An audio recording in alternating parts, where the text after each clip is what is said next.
Introduction. If you're looking for a fairly automated way to build a brand online, you don't have to look further than Twitter. In fact, for the longest time, a lot of marketers and marketing companies have long considered Twitter as a great place for brand formation. If you're looking for an online brand, Twitter is a great place to start. It's easy to see why. Twitter is so easy to use. You just need to post a tweet that is 140 characters. You need to do it long enough. You have to pick the right hashtags. You have to pick the right content, and given enough focus and attention to detail, you will get it right. It's just a matter of time. Of course, this does not mean automatic success, but with everything else being equal, Twitter compared to other social media platforms is definitely easier to master. Why? First of all, it is very friendly to automation. That's right, you can automate pretty much everything you do on Twitter. This is why a lot of people use it to make money from the internet on autopilot. They don't have to babysit each tweet. They don't have to sit around to figure out what's going on. They can pretty much set a strategy, let software do it, let the process run for some time, double-check their work, make some adjustments here and there, and then let it run. Basically, they keep repeating this process until they get it right. Again, you can run things on autopilot. With that said, you shouldn't expect much traffic if you just started on this platform. I hate to break it to you, but just like with anything else in life, you can't start out at the top. You can't expect massive success without having put in the time. While the actual work involved in Twitter can be so well managed that it almost feels like everything is automated, it still requires work. I know this is going to discourage a lot of people because a lot of people are looking for get-rich-quick schemes. A lot of people are looking for some sort of one-size-fits-all, cookie-cutter, instant success formula. Unfortunately, Twitter doesn't work that way. It can deliver success pretty much on an automated basis, but you have to pay your dues to get there. Everybody is different. Everybody's situation is different. Everybody's goals are different. This is why you need to put in the time. The good news is if you are able to do that, you will be greatly rewarded by this platform because of certain key features of this system. What is so great about this platform is that it has fairly easy mechanics. It really does. When people use Twitter for the first time, they just tweet away. They just think of things to say, and in 140 characters, they tweet away. Sooner or later, they realize that they would reach a much wider range of people if they use hashtags. Even later, they figure out that people who tweet about certain topics all the time are more likely to send them more visitors or more interested followers if they engage with them. In other words, Twitter is one of those platforms that you just have to figure out in broad terms to lay out an initial strategy. Implement that strategy, and then learn from your results. Do these first before you start marketing on Twitter. Before you even seriously think of starting on Twitter, do these first. If you set up a website, you should have been doing these already. Just in case you are unclear on the concept or just in case you did things out of order, here are the things that you should do before you even think of marketing on Twitter. Pick your niche. It's really important to understand that if you want to be successful on the internet, you must have a laser focus on how you're going to make money. A lot of people are clueless regarding this. In fact, a lot of them think that they just need to buy a system that somebody else has built and they will make money. What they're really saying to themselves is they're too lazy to think through their online business. That's always a dangerous proposition because when you let another person do your thinking for you, you're going to have to deal with the consequences. You have to understand that when people build systems for others, they're usually trying to cut corners. They're trying to make the most amount of money with the least amount of effort. Do you think they have your best interest in mind with that attitude? Of course not. This is why it's a bad idea to let somebody else pick your business for you. You have to do it yourself. You have to know what you're doing. You have to know who you're going to be marketing to, what exactly you're going to be pushing, and how you're actually going to be making money on the internet. You can't just buy some sort of business in a box and expect everything to work out smoothly. That happy ending that you may have been dreaming of may be a very distant and even impossible dream. Why? You just didn't step up. You have to do all of this yourself. The most important is to pick a niche. A niche is a subject matter category or some sort of category for whatever collection of needs you are trying to address. What kind of problems do the products you are promoting or the website you are building address? Pick that niche. Understand how that niche compares with other niches. Understand whether it fits your amount of resources and your expectations. Build a site. You can outsource this. You can create a site that addresses your niche. When you're building a website, you're not just putting up a nice-looking online destination. It must do something. It must convert the traffic that you drive to that site into cold, hard cash. Create a mailing list. Next, you have to create a mailing list. This is crucial. Your mailing list is actually the payload of your website. Sure, you may be putting up affiliate ads on your website. When people click these and they land on the sales or landing page, they may buy something.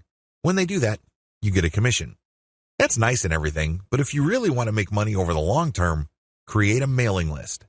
Why? Whatever credibility, respect, or trust you create with your website, you maintain with your mailing list. When you have an update on your website, you just publish the link on your mailing list and invite people to click through, and you have yourself a nice burst of traffic. I've got some bad news to share with you. The vast majority of people who visit your website will never come back again. That's the harsh reality. When you have a mailing list, you get to retain some of that traffic. You only need to set an update, and you get a nice little surge of traffic because people saw your email and clicked on your link. This enables you to retain some of the value of the hard work and time you put into branding and promoting your website. To create a mailing list, you have to offer a premium. It's some sort of freebie. It's some sort of incentive for people to join your mailing list. Of course, you make this case on your squeeze page. You advertise the value of the freebie you're giving on a page called a squeeze page. This is where people enter their email addresses to subscribe to your mailing list. Please understand that there is a big danger here. This is a warning. Don't go overboard in promoting the freebie because if you do that, people will sign up for the free booklet, the free course, or the free book. They couldn't care less about the updates your mailing list will send them. In fact, if you push the freebie too hard, they might even think that the updates you send are some form of spam because you caught them by surprise. Do you see how this works? There has to be a healthy balance between getting people pumped up to join your mailing list because they're getting something for doing it, but also letting them know that they are getting a better value by being on your list just because you will be sending them information that would enable them to solve all sorts of problems in their lives that are related to your niche. Do you see how this works? Do you see the balance? Create an ebook or report or some sort of high-value giveaway. When you create a mailing list, there has to be some sort of incentive for people to sign up to your list. I wish it were as easy as saying that your website is so awesome that your visitors owe it to themselves to sign up to your list. I'm telling you that if this is your strategy, you're probably going to get very few list members. Why? People need a push. They may be impressed by your website, they may like what you're doing, but this may not be enough to get them off the fence. To many people, entering an email address into a field is a lot of effort. You have to give them some sort of valuable incentive for them to sign up for your list. Generally, I would use some of my popular blog posts, or I would come up with a distilled version or a cheat sheet version. Usually this works. Other times, I would use some sort of massive compilation of resources that are an answer to people's problems. Whatever the case may be, the value of the incentive must be obvious. They don't have to be Sherlock Holmes to figure out the value of what you're giving away. Again, to reiterate, the value must not be so big and steal so much of the spotlight that people forget that they're signing up for a mailing list. It must share equal billing with the list. You have to promote the freebie in such a way that it is still clear to the person registering to your mailing list that they are signing up for a mailing list. Find top-notch content in your niche. Once you've set up a website and a mailing list, the next step on your journey to marketing your website and mailing list on Twitter is content. It's easy to get tempted and think that you're some sort of niche genius. You get all excited about a hot idea or a hot blog post topic, so you write a blog article. You put in the time, effort, and energy to do that, but what happens? 9 times out of 10, that content doesn't work. For whatever reason, people do not seek it out. You don't get traffic with it. You're not alone when this happens. The idea of build it and they will come is a dead end. Thankfully, there's a shortcut. Focus on content in your niche that already works. Look at the social media accounts of influential people or companies in your niche. Look at the content they're sharing. Pay attention to how many social signals they get. Do they get a lot of retweets, likes, favorites?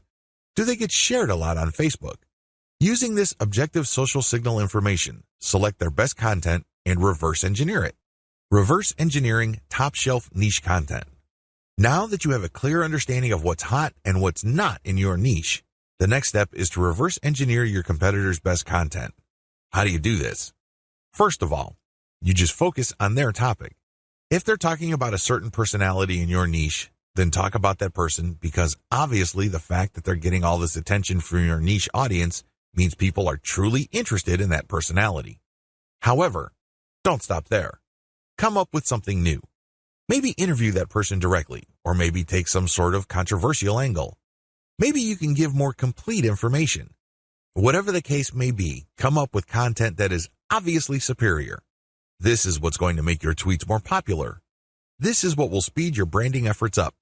I'm sorry, but if you're just going to offer the same content that everybody in your niche is already offering, there's really no reason the people you're reaching out to should follow you.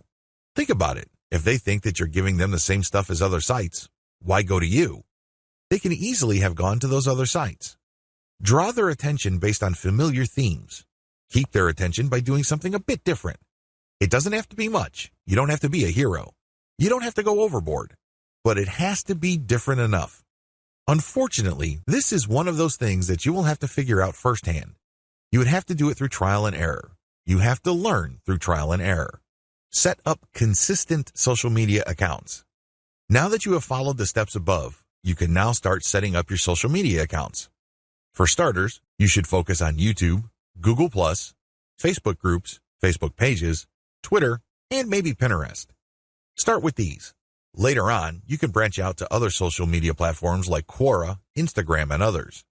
Your social media accounts must be consistent with each other. Your headers must have the same design. Your biography and other text must have similar elements. The key here is to project consistency. Consistency indicates professionalism. You're not just some random person working out of your mom's garage putting up one random website after the other. It can also help you solidify your brand. If you make a good impression on Facebook groups and people click through to your Twitter account and they see similar messaging, they can see that you are consistent, constant, and offer different types of content. This would help them become more comfortable with your brand. This would help them view your brand as more credible. Commit to specialized content on your social media account. Here's the big danger with having many social media accounts. It's very easy to see that a lot of companies put up a presence on many different platforms. That's great and everything because you have many ways of getting new traffic. The problem is they post the same content across the board. This is a problem. When people approach your brand on Twitter, they're looking for content that is slightly different from the content they would expect on Facebook groups, your Facebook fan page, and definitely your YouTube channel. You have to be aware of these different expectations and give them what they're looking for. Oftentimes, this is as simple as the form of content you offer. Obviously, when you're on YouTube, it would suck if you just offer blank videos of somebody reading your articles. That's not going to work. At least bother to use slideshows with the article. Preferably, you should have some sort of video spokesperson who speaks directly to the people during the video. Each platform's content must maximize the format requirements of that specific platform. Get ready to go manual or full auto. At this stage, you have set up your Twitter account. It is brand consistent. You already have lined up the best content you have researched from your competitors. This content has a lot of likes, shares, comments, and other signs of engagement. This is third-party content produced by others. When people click the link, they go to somebody else's website. They do not go to your site. Why in the world would you share this stuff? What's the point of driving traffic to somebody else's website? Well, it really boils down to credibility. If you make it your job to get all the very best content involving your niche and sharing it from one central place, you become credible and authoritative so much faster than if you just publish your own content. First of all, it's going to take a lot of time to reverse engineer the very best content and come up with your own version. It can also become very expensive. Time, after all, is money. Even if you're not paying a professional writer from places like ozkey.org, who charge very reasonable rates, coming up with original content can still be a very expensive proposition for you. Why? It will take a lot of your own time to come up with that content. You probably have better things to do. You probably have other things you could be doing that would currently pay you more money. Third-party content is a lifesaver. This is called curation. You take the best content that everybody else has to offer and then you share it through your social media accounts. Here's the secret though. You share that content to draw people based on their interests. For example, if I find top-notch content on content marketing and I have a Twitter account that sells content marketing services, it would make a lot of sense for me to put all that high-quality and highly popular material in my Twitter feed, but from time to time, I would share my own original content. My original content would build credibility for me based on what I raise in the content. I control the conversation using those posts. After I get enough of a natural following, I would then share more and more of my own content and then share posts that only feature my squeeze page sign-up link. By doing this, I kill two birds with one stone. I share curated content to build credibility among a niche audience. These are people searching for certain specific content using very targeted hashtags. I pair very targeted niche hashtags with all my content. I rotate them. Then, I send out this content slowly but surely. I get people who are truly interested in my niche. Once I've established quite a bit of a following, I then share my own reverse-engineered content. This builds even more credibility, and this can also lead to my website getting backlinks from bloggers who are monitoring my niche. Finally, once I've got enough flow going, I would then start rotating my squeeze page link through my tweets more often. Instead of showing my squeeze page tweets once every 2 days or once a week, I can start showing it every few hours.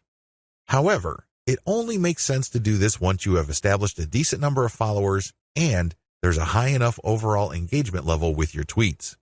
This is the general strategy. You can do this either manually or on full auto. What is fully automated tweeting? Fully automated tweeting is exactly what it sounds like. The content that you are going to be tweeting is fed through a social media content publishing tool like Hootsuite or Social Oomph. You just set up a schedule and the links and the tweet text that you put are going to be published to your account. You don't have to babysit your Twitter account as it publishes tweet after tweet. You also automatically plug in the hashtag that you want to target for each tweet. Fully automated tweeting can also mean using certain tools like Follow Liker that actually mimics liking other people's accounts. Usually, when people have their posts liked, they feel good. It feels good to feel like you matter. It feels good to be appreciated. A certain percentage of these would actually click the account of the person liking and see what their page is like. If they like what they see, they end up following. Fully automated tweeting also includes this. You basically automate publishing, but you also automate engagement. There are many tools currently available on the market, but here's a bit of warning. Twitter is cracking down on bot-like behavior. While few people will have problems with automating publishing, most people would view automating liking or automated favoriting or listing with more suspicion. I'm just giving you a heads up because these bots may sooner or later be banned by Twitter. What is purely manual tweeting? You can go the other extreme. The other extreme, of course, is to do everything purely by hand.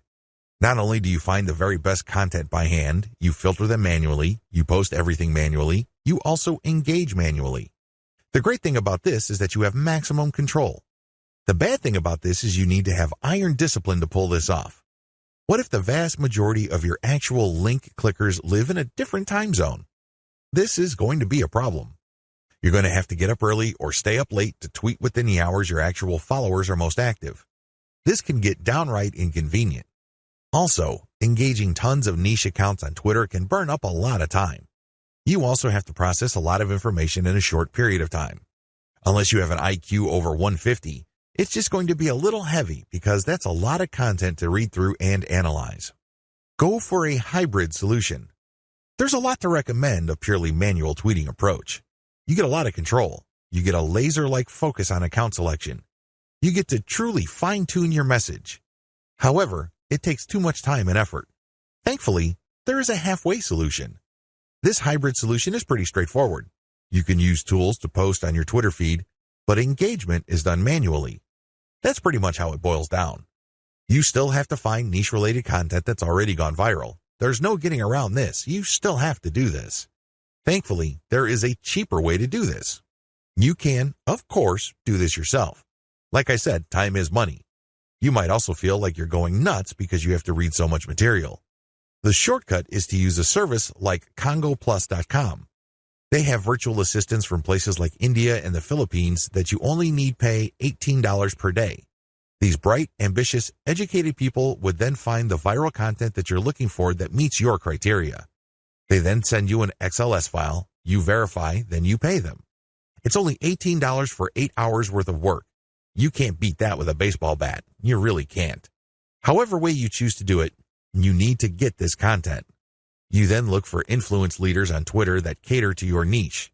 Again, you can do this yourself or you can hire a virtual assistant to do it for you. The secret is to make sure that they're almost always talking about your niche. Once you are sure about that, you can then look at their content and pay attention to their hashtags. Copy these. You're going to pair these with your tweets. Use an automated tool to publish. Whether you're doing things manually or automatically, use an automated tool to publish. The good news here is that you're not taking blind shots in the dark. When you publish, pair this content, whether it's original or third-party, with hashtags related to your niche. The big difference is what happens next. When you're using an automated system, you wait for an organic following and then you mix in your squeeze page links and your content links. You then use some sort of tool to mimic engagement. For a manual approach, you do the same. You wait for an organic following to increase and then you mix in your own stuff. The big difference is you invest 1 hour per day doing manual outreach to influencers in your niche. You should already be doing this because these are the people you got your hashtags from. Remember? The extra step that you need to take is just to engage with them. Tell them that you like their content. Manually like their stuff. Click the heart icon or retweet. Do whatever you can to get on their radar. One-to-one or person-to-person engagement is crucial. You have to get on their radar. Again, you can try to automate, but it can be ham-fisted. Also, it may be so obvious or clunky. Worse yet, Twitter might be cracking down on engagement automation, so this option may not remain open for long. Manual Twitter marketing. Assuming that you have decided to go the manual route, here's what you need to do. You have to budget your time. If you think you only have 1 hour to spare, make sure you give it at least 1 hour. This means stick to 1 hour exactly or go a bit over, but you need to make sure you put in the time. Find niche leaders. First, you need to find people's Twitter accounts who talk about your niche. Enter the keywords related to your niche into Twitter to find those accounts. How do you know these keywords? Where do you find these keywords? Here are the steps. Create a Google AdWords account. Don't get scared, this is free. Create a free account. Use the Google AdWords Keyword Planner tool. Enter websites that you know are competitors of yours, and alternatively enter well-known websites that you know are in your niche. You should get a nice listing of keywords using this technique. Once you find these keywords, look up those keywords to find even more related keywords. Make sure that these keywords get a decent amount of traffic. Read these keywords and be convinced that they are actually related to your niche. Once you have a nice clean list of keywords, plug this into Twitter to find accounts. There's a shortcut to this. You can use Congo Plus's $18 per day virtual assistants to do this for you. For only $18, you get a person's full 8-hour day of labor. This person can use Google AdWords for you, find the right keywords, filter the keywords, go through Twitter, find the accounts, get the hashtags, and follow those accounts. Follow real niche-specific accounts. Once you've done the above steps, you should be able to identify the accounts of people in your niche on Twitter. This is where you need to make a judgment call. You need to look at enough of their tweets to see if this person truly cares about your niche. Is this person really a niche expert, or does this person tweet about your niche from time to time? These are two totally different things. Follow real niche leaders. What are the benefits of manual Twitter marketing? When you identify and engage with niche leaders on Twitter, you get the following benefit. First of all, you get niche-specific hashtags. Second, you get a chance to get on the radar with people who are really experts or authorities in your niche. These people can open a lot of digital doors for your business. They can retweet your actual content.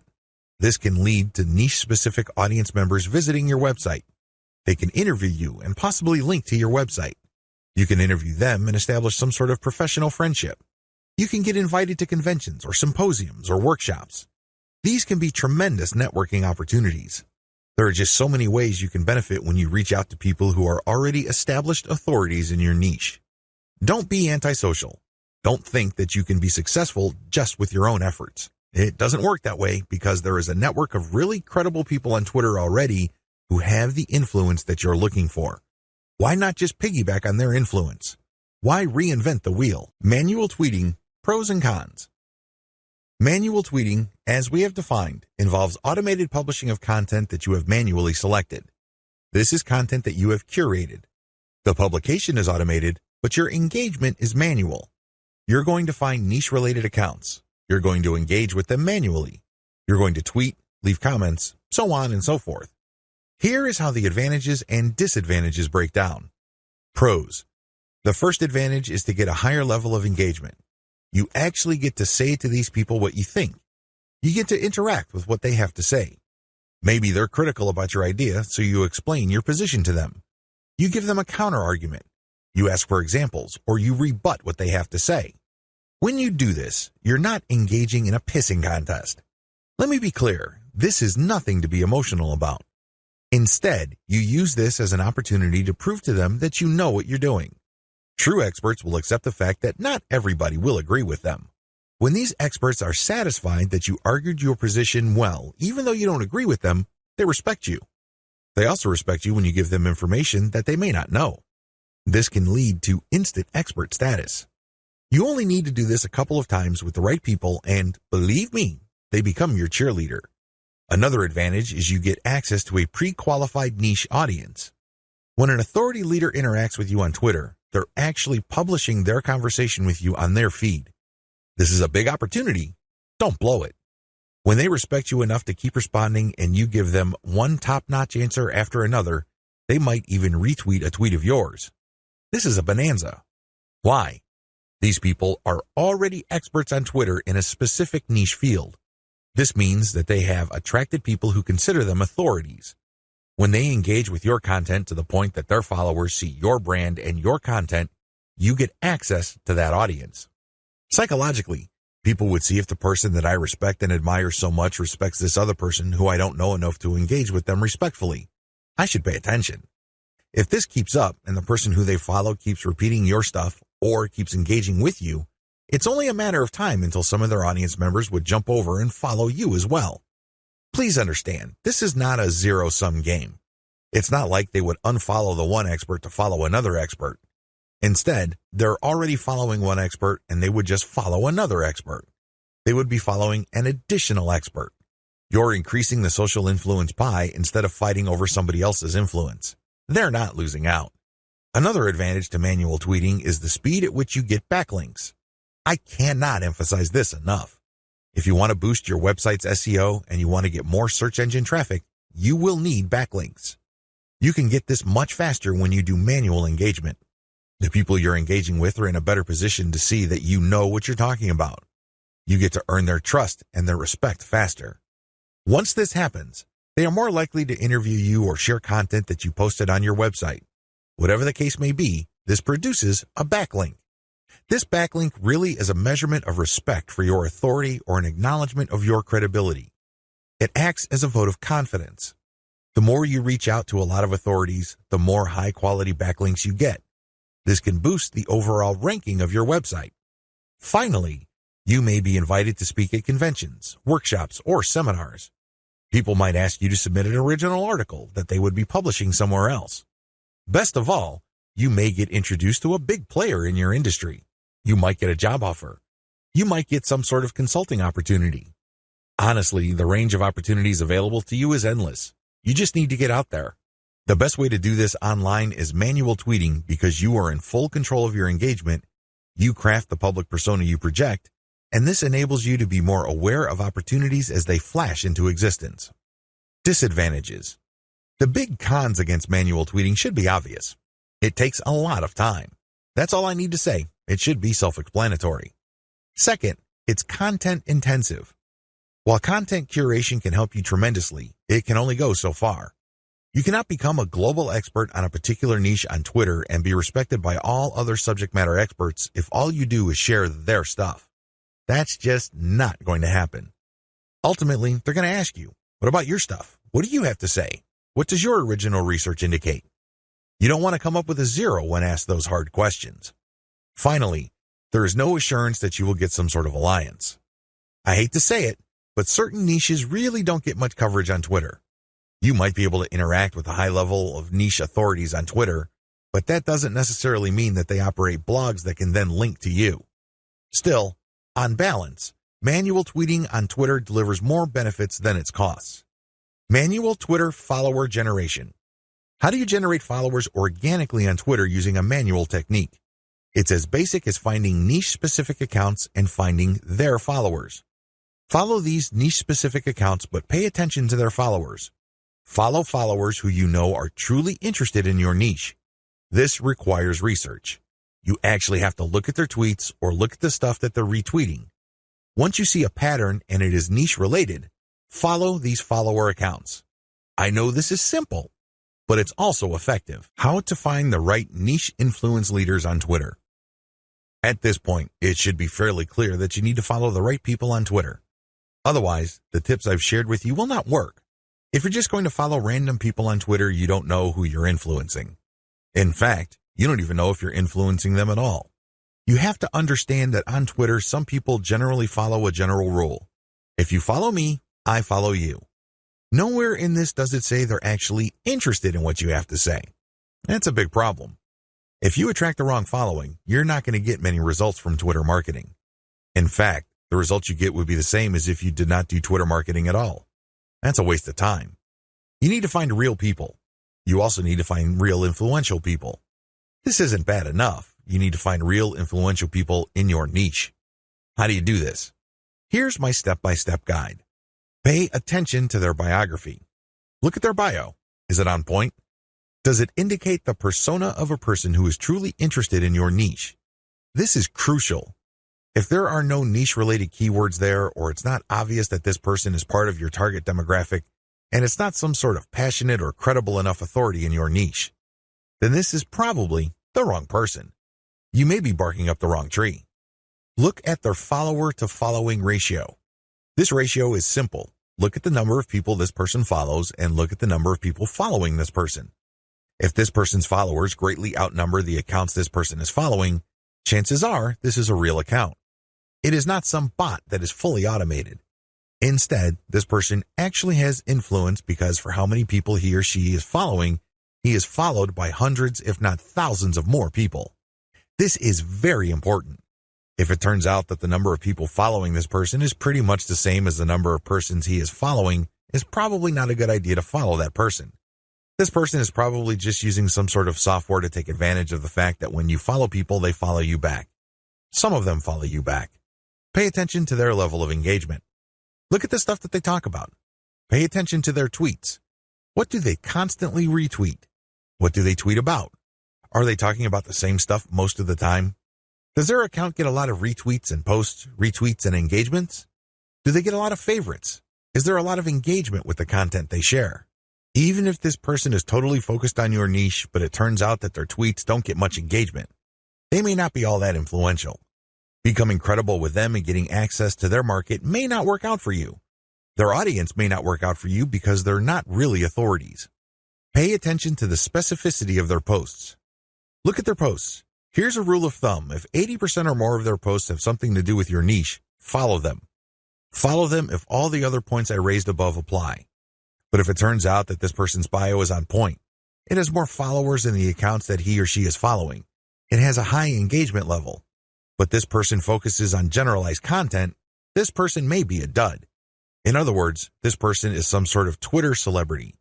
This person is only an authority because of their personality and not much else. They're not an authority because they focus on a niche. They're not an authority because they are truly passionate about a niche. People only follow them because they think their personality is interesting. So, what you get is some sort of individual celebrity market. That's not what you're looking for. You're looking for a niche audience. Follow and engage. So, what do you do when you find a niche-specific and truly authoritative account on Twitter? First of all, they have to meet all the criteria listed in video 5. Assuming they pass with flying colors, you follow them. Don't stop there. This is just the beginning. Once you follow them, you engage. Now, a lot of people have all sorts of misconceptions regarding what engagement means. Some people think that if they just click the heart button that they are engaging.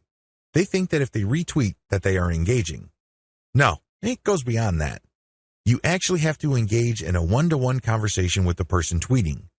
You click the reply button. I'm not talking about the direct message button. I'm talking about the reply button.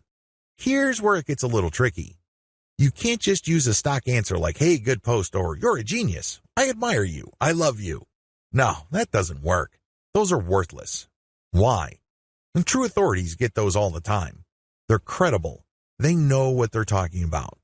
So they get a lot of, hey, good post. You're a smart guy. You're a genius. So what? They get those all the time. You're not going to stand out. Remember, the whole point of engagement is to get on their radar. You want them to notice you. This is all but impossible if you're doing the exact same thing everybody else is doing. Everybody thinks that they're a genius already. Yet another guy piping up and saying the same thing is not going to register. How do you truly engage? Here's what I do. I ask questions. I know that sounds basic, right? But you have to ask the right question. You have to ask a question that indicates to the person loud and clear that you've read their post. Maybe you click through the link that they shared. Maybe you analyze their tweet. Whatever the case may be, your question must communicate this.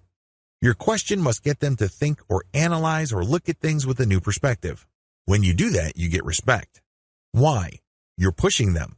You're challenging them. You're not just asking a throwaway question that they already know the answer to. You're not asking something that they've answered 100 times before.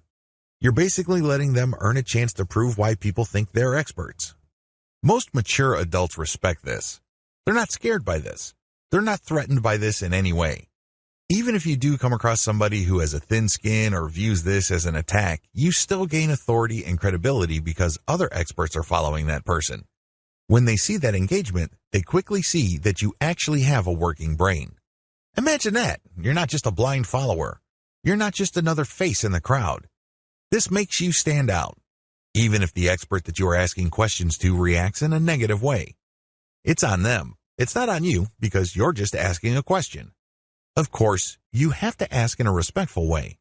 You cannot use loaded questions like, when did you stop beating your wife? Or how was it the first time you got hooked on drugs? You see where I'm coming from?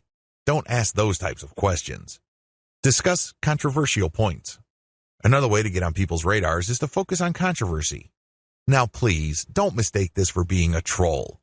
I'm not saying that you're going to create artificial controversies. I'm not talking about stoking divisive issues. I'm not talking about any of that. You see, in any kind of subject, there will always be two sides. This applies to niche subjects as well. There's always the conventional wisdom, and then there is everything else. What if there are techniques or approaches or strategies that would get better results? For some reason or other, these are just not talked about. For some reason or other, these are kept under the rug. When you discuss these or raise these with experts, this highlights that you, yourself, are an expert. After all, if you fully explain these or fully describe these accurately, you are basically lecturing in an underhanded way people who are reading your tweets. You're letting them know of something that they may not have heard about. You are hinting at a body of knowledge that either they're trying to run away from or they may have an unclear understanding of. The fact that you tease this information communicates to them in a clear way that you are some sort of expert. Let's put it this way. You stand out from the crowd, and you're not just this random person saying, hey, good post, or you're a genius, or what do you think about this topic which has been raised millions of times before. Whatever you do, focus on real engagement. This is the bottom line. Real engagement means real person-to-person contact. This means picking somebody's brain. This means sharing information on a real profound personal level. This may not be always comfortable. It definitely is not always convenient, but it's absolutely necessary. You have to reach out. You have to engage. You have to communicate. You have to get the point across. This doesn't mean that you have to always be 100% in agreement. However, it means that you do have to always be 100% respectful. I know this is hard to do if the person you are engaging would feel threatened or get soft on you in the worst way. It's very tempting to fight back. It's very tempting to push back. Fight fire with fire, right? Well, here's the thing. If they act in a very unprofessional way and you keep your cool, who wins? Your brand wins. People start seeing you as an authority. People start seeing you as an alternative. This is how you get on the radar. Either things work smoothly and they agree with you and will love to help you, or things don't work out. When things don't work out, you can still win. How? Through your professionalism. You just have to control your emotions. Twitter is notorious for flame wars, troll attacks, and all sorts of hassles. But if you're able to keep your head together and focus on what you're trying to accomplish, things will work out for the best. What happens when you reach high engagement levels? A lot of people who are getting on Twitter measure their success based on three things. One, according to one school, you measure your success based on how much raw traffic you can pull from Twitter. Ultimately, this is the right answer because, at the end of the day, you need traffic to get conversions. There's no way around this fact. You can talk a big game about branding. You can talk a good game about becoming an authority. This is all well and good, but until and unless they translate to real traffic, you're not going to make money. You have to get real visitors to make money on the internet. But using this metric as your sole metric is going to be a problem. Why? Normally, you have to build a very high level of engagement and high level of authority for you to get a sizable volume of direct traffic from Twitter. The good news is that the traffic that you do tend to get would be qualified traffic. These are people who are not curiosity seekers. These are people who have nothing else better to do than to click random links. These are usually people who are interested in whatever it is you are saying, and by extension, whatever it is you are promoting. Another way to measure success on Twitter is the number of retweets you get. Again, this is good because it ultimately leads to traffic. However, in itself, it doesn't really lead to much. The same applies to people clicking the heart button that they like your stuff. They favorite your stuff. That is all good. It definitely is a great boost to the ego. But until it translates to traffic, it's really not worth much. Here's my answer. The obvious answer, of course, is traffic. But before we get to traffic, focus on engagement level. Try to get your engagement levels up. This means people are paying attention. This means people view you as an actual credible and authoritative expert. This means influence. If you have high engagement levels, a lot of things open up for you. These are tremendous opportunities that can take your business to the next level. First, you can pitch influential Twitter accounts for guest posts. If you get a lot of engagement from their accounts and then they're constantly retweeting you and constantly clicking the heart icon, and it means that they become your fans, this is an indication that there is an actual organic community that grew up around your content. This is a good thing, but just by itself, it doesn't really mean much. You have to convert it. You have to transform it into a usable form in one of the most useful forms of this. Usual payouts of this level of influence with influencers are to pitch them for guest posts. Now, of course, this means that they have to have a blog that's credible and has great SEO value in their niche. But assuming that's true, pitch them for guest posts. Don't be shy. It doesn't hurt to ask if they say no the first time. Continue to engage with them. Be a buddy. Challenge them. Test them. Earn their respect some more, and then pitch them again. Keep pitching until you get that guest post. Because sometimes you have to knock many times before the door opens. That's just the way things are. Keep pitching because for every single guest post you get, you may get a nice boost in Google search results. You probably don't need me to explain to you why that's a good thing. Ask for interviews. There are many influential people on Twitter that are either top dogs in organizations in your niche or they know people. Either way, when you get interviewed for a variety of reasons, you have arrived in your niche. Let's put it this way. They're not going to interview worthless people. They're not going to interview people who have no credibility. Why? Well, they respect their own credibility. They want to protect whatever status they have. One of the worst ways to do that is to interview people with no credibility. They want to build up. So, the fact that they're interviewing you signals to whoever respects them that you are worthy of respect. It signals to people that you are credible, that you are worth following. It tells people in so many ways what you have to say counts for something. This is a big deal. How come? You can leverage this interview that you've got as proof of your expert status. You can then contact influential publications in your niche to get backlinks.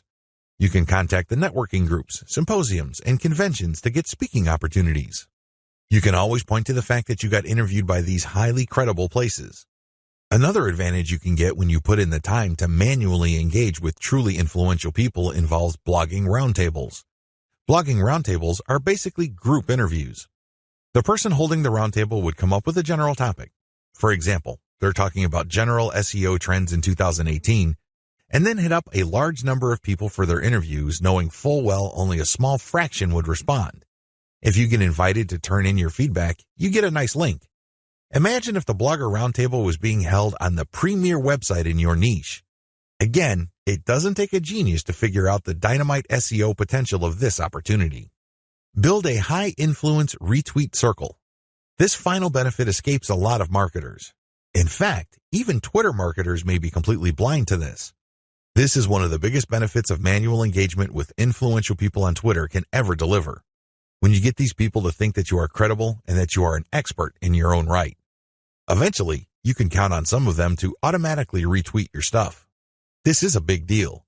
Well, when you share your own content, or better yet, when you share your squeeze page direct link, you want truly interested people to click through. You want people who understand what your content is about to click through and possibly convert. In other words, you want highly qualified traffic. If your brand becomes so trusted and so credible in your niche among other Twitter users, you cultivate such a following. You only need to produce content and automatically you know they would retweet you. You can almost bet that a certain percentage of your followers would retweet. This can then lead to your content being seen by more of their followers, which can lead to highly qualified direct traffic. Don't neglect this benefit. Unfortunately, a lot of people do because this benefit grows very slowly. It also starts at a very low level. But of all the benefits, this is probably the most potent. Unfortunately, it also takes the most time, effort, and attention to detail. However, if you properly cultivate this, the direct traffic benefits and conversions you would get from being a part of a retweet circle will outweigh and will pay for all your costs. You can take this to the bank. Always optimize your content. It's really important to make sure that you identify your best performing content. This is not easy to do with Twitter. You basically have to pay attention to your website statistics and figure out which content update gets the most love from your followers. Once you have identified your best performing content, don't stop there. Don't just think that you're just going to have to come up with the exact same content. That's not going to cut it. Also, don't think that you only need to give your system a few days for you to identify your winning content. Here's the system that I use. Regardless of whether you are completely automating your system or you're manually doing engagements, you need to do the following as far as content optimization goes on Twitter. Step 1. Start with randomly selected content. Now, please understand that this content must be top content. Look at the reverse engineering section that I mentioned earlier in this training. You should know how to spot objectively good content. Once you're able to do that, create a massive list of all that type of content and then randomly select this content and publish it on your Twitter feed. Again, you can use Hootsuite or Social Oomph or some other content scheduling software. Let this piece of content run until a few weeks pass. Step 2. Review your results. If you give the system enough time to tweet and keep republishing stuff that you have tweeted before, certain patterns should emerge. With enough time, you will get rid of false positives. These are content types or themes that you think are winners. It turns out that they're statistical flukes. Their success, statistically speaking, is just coincidental. With a few weeks, however, of running time, you should get a clear understanding of which of your content are real winners. Step 3. Focus on what works. At this stage, you should have a clear understanding of what truly works. These tweets are no joke. If you tweet this type of content, you can rest assured you will get quite a bit of engagement and click-through from your Twitter feed. You need to create more of this type of content. If you don't have the time or resources to do that, you should find other third-party content that is just like your winning content. Focus on what works. Scale it up. Pair it with your squeeze page tweets. Pair it with your content that leads to ads or other conversion devices on your website. Whatever the case may be, you need to focus on what works and scale up once you've identified reliably productive content. Again, this takes time. This is not something that you identify overnight. You have to let the patterns play out. You need to let the statistical flow of your traffic even out over a long enough period of time. If you do this right, you will be able to shift your Twitter feed towards content that has a predictable level of engagement. This paves the way for the success of your Twitter campaign. Cross-feed your content among platforms. If you notice that you have winning content on Twitter, don't just leave it at Twitter. There's a good chance that people on other platforms would appreciate that same content. Take that content and share it on Pinterest or Instagram. If you are sharing third-party videos and they do really well on Twitter, share them on your YouTube channel. Whatever the case may be, cross-feed or cross-pollinate your content among different social media platforms. There's a lot to choose from. There's Pinterest, Instagram, YouTube, Facebook, Reddit, and Quora, among many others. Mix and match. Pick your very best content. Try along different platforms and identify what works. Once you identify that a particular type of content that you tweet also does well on another platform, publish more of that stuff. Scale it up. Leverage the power of questions. One of the best ways to publish content on Twitter is to ask questions. It's really that simple. You ask a question and then you post a link and then some hashtags. The great thing about this question-based tweeting is you get to engage the reader. You focus on a specific point that they may be interested in. If they are, you're more likely to get the click. This is definitely more engaging because you start with a specific need that they have. You're not just wasting people's time by saying, hey, this might be interesting. Who cares? There's tons of interesting stuff on Twitter. People simply do not have the time to consume all that information. One of the best descriptions I have read about Twitter is that it's like drinking from a fire hydrant. There's just so much information to process in a very short period of time. This is why most people who consume a lot of social media content don't bother to read. They really don't. They don't have that luxury. Instead, they scan by tweeting in the form of questions followed up by a link and some hashtags. You take advantage of this fact, people only need to see the right question and then you have yourself a click. It fits how people think about and process information on Twitter. Interestingly enough, a lot of marketing professionals are saying that this also creates some sort of SEO signal. This is a big deal because it can give you a search engine optimization benefit. Now please understand that this benefit is very marginal. In fact, spokespeople for Google have spoken up on this issue. For the most part, they said this type of social signal isn't really factored in by Google. However, a lot of professional search engine optimization consultants say that there is an indirect or circumstantial benefit. Whatever the truth may be, we could all agree that if there is a signal that is being factored in by Google, it's going to be a very weak factor. Still, it is a factor. So you raise the question-based format.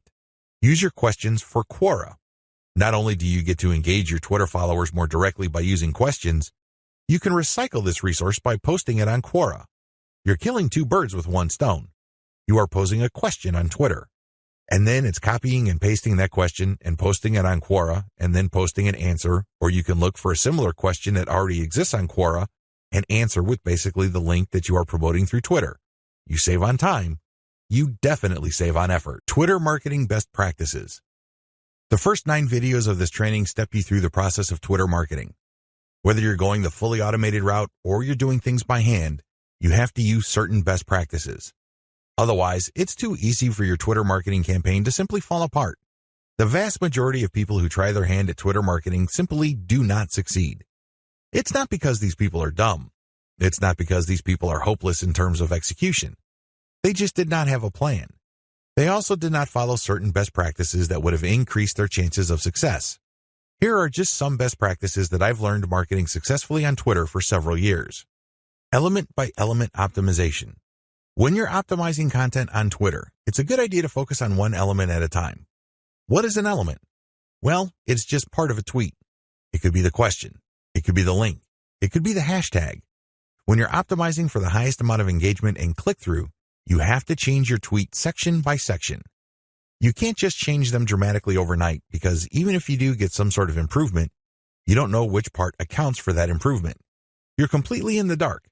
On the other hand, if you optimize element by element, you can clearly identify which part you changed and reasonably conclude that this accounts for the improvement. Once you're no longer getting a nice improvement or you peaked with a particular element, then you switch to the next element. With Twitter, this is pretty straightforward. You play around with many different question variations until you get one that gets clicked a lot. Next, you swap out different hashtags until you get something that gets clicked a lot. It seems pretty simple, but it's something that takes place over an extended period of time. It's not something that happens overnight. You just have to pay attention to the trend. That's traffic statistics so you can make the necessary adjustments. Tweet timing optimization. Depending on your time zone, it may well turn out that a lot of your most active followers prefer early morning or late at night. Pay attention to your statistics. Maybe you're using Google Analytics. Maybe you're using StatCounter. It really doesn't matter. Pay attention to the time of the clicks coming in.